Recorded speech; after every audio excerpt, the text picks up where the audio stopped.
Hola y bienvenidos a esta edición especial de Euronews desde Lviv, en el oeste de Ucrania. Soy Annelies Borges. Este jueves 24 de marzo se cumple un mes desde que Rusia invadió el país, provocando la mayor crisis que ha vivido Europa en varias generaciones. Empecemos por echar un vistazo a la situación actual. El ejército ucraniano dice que un gran barco ruso ha sido destruido cerca de la ciudad sureña de Berdiansk. Berdiansk es una pequeña ciudad en la costa del Mar Azov, a unos 70 kilómetros al oeste de Mariupol. Rusia capturó Berdiansk hace semanas y ha estado utilizando su puerto para repostar. Se encuentra entre Crimea y la ciudad sitiada de Mariupol. La Marina de Ucrania publicó en Facebook un mensaje que dice: el gran buque Orsk de la flota del Mar Negro ha sido destruido en el puerto de Berdiansk, capturado por Rusia, acompañado de esta fotografía. Entre tanto, Rusia asegura haberse apoderado de Izium, una ciudad de unos 40.000 habitantes antes de la guerra.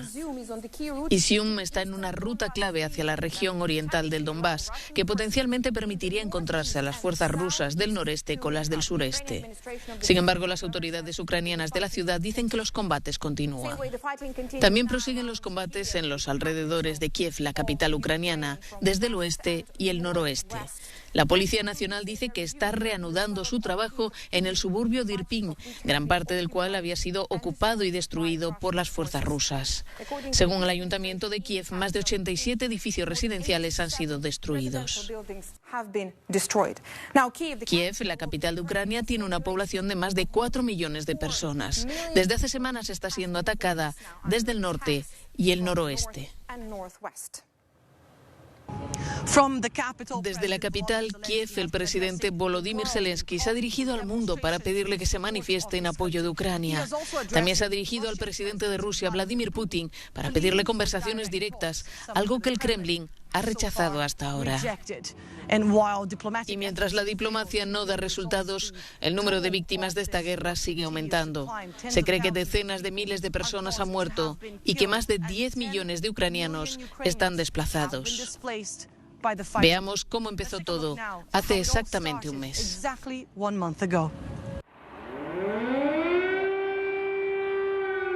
Las sirenas y las columnas de humo ocupan el horizonte de Kiev.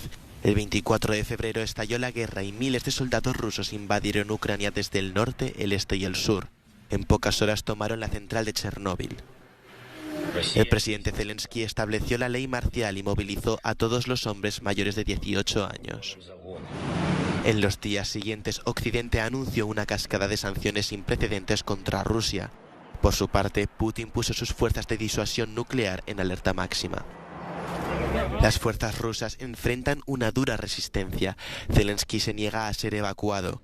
Este aumenta sus mensajes patrióticos a través de las redes sociales y sus peticiones de ayuda a la comunidad internacional.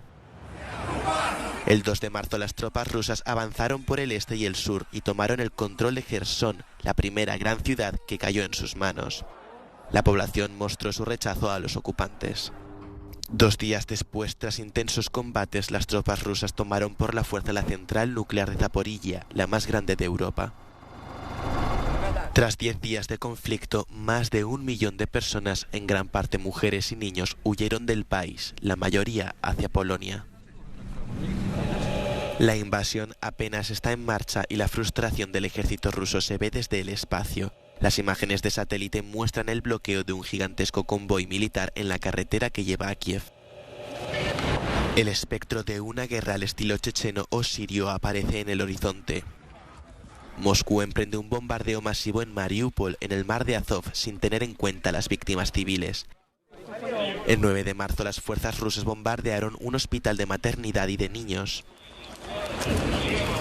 Una semana después, las bombas destruyeron un teatro convertido en refugio con cientos de civiles dentro.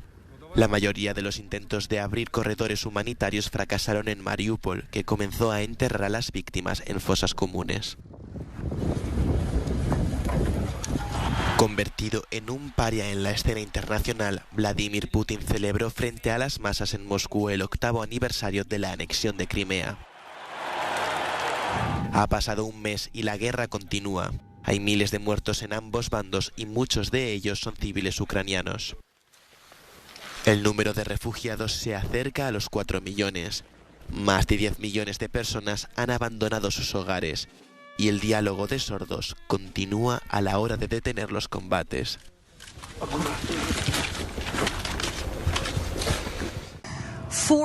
4 semanas de enfrentamientos han desencadenado una crisis humanitaria de proporciones sin precedentes en la historia reciente de este país.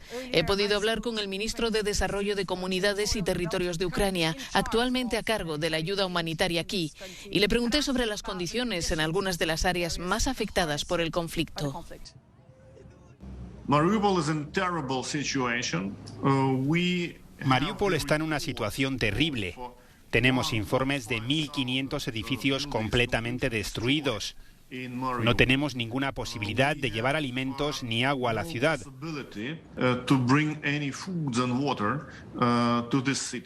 La ciudad está casi borrada de la faz de la tierra en la región de Donetsk, pero no es la única en esa situación.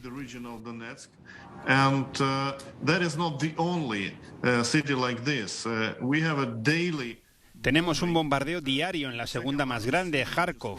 Estamos siendo testigos de más de 800 edificios de varias plantas y apartamentos dañados y destruidos. Y esto es, por supuesto, una catástrofe. Durante nuestra entrevista, los bombardeos continúan y la gente está muriendo en varias ciudades ucranianas. El número de fallecidos aumenta cada vez más.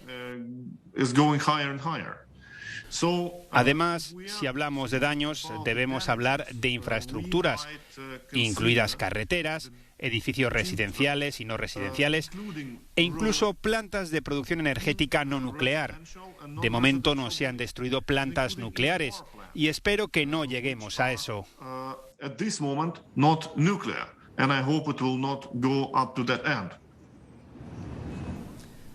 Ministro, cuando salí ayer de Kiev vi un número significativo de convoyes que transportaban ayuda.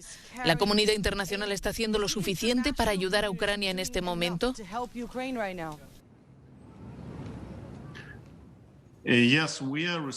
Sí, estamos recibiendo ciertos volúmenes de ayuda internacional, especialmente humanitaria.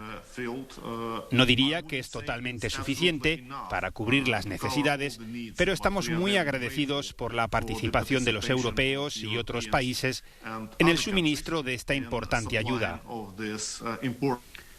Pero además de esto, me gustaría llamar su atención sobre algo que, según nuestra opinión, es más importante. Se trata principalmente de cerrar el espacio aéreo. ¿Qué es lo más importante ahora? Cerrar el espacio aéreo ucraniano. Ese es el punto principal por el momento. Tenemos misiles y bombas cayendo sobre nuestras cabezas cada día en muchas ciudades. Y yo diría que el punto principal sobre el que queremos llamar la atención de toda la comunidad internacional es ese. Por ello, les pedimos e insistimos en que nos ayuden y cierren el espacio aéreo sobre Ucrania. Un mes después, no hay un final claro para esta guerra. Ucrania y Rusia señalaron a principios de mes que estaban cerca de alcanzar un acuerdo, pero las conversaciones siguen alargándose y, por supuesto, el coste humano de esta guerra sigue aumentando. Siga en Euronews nuestra cobertura continua de la guerra en Ucrania. El equipo de Lviv, nuestros equipos de Lyon y de toda Europa, les damos las gracias por vernos.